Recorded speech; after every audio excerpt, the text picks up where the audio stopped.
લોકસભાની ચૂંટણીને લઈને ભાજપ હાઈકમાન્ડ એક્શન મોડમાં ત્યારે કયા ઉમેદવારને ચૂંટણી મેદાનમાં ઉતારવા તે અંગે દિલ્હીમાં ભાજપ હાઈકમાન્ડે કવાયત શરૂ કરી દીધી છે।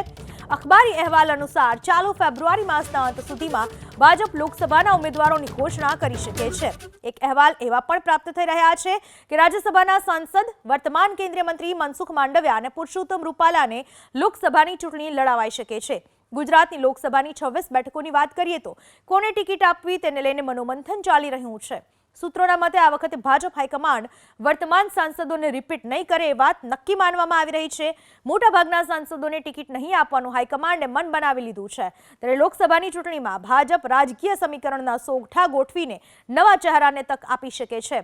આ વખતે ભાજપે 5 લાખના માર્જિનથી બેઠકો જીતીને એક નવો રેકોર્ડ બનાવવાનું લક્ષ્યાંક રાખ્યું છે। ત્યારે ગત ચૂંટણીમાં ઓછા માર્જિનથી જીતેલી બેઠકો પર ભાજપ ઉમેદવારોની ઘોષણા કરે તેવું જાણવા મળ્યું છે।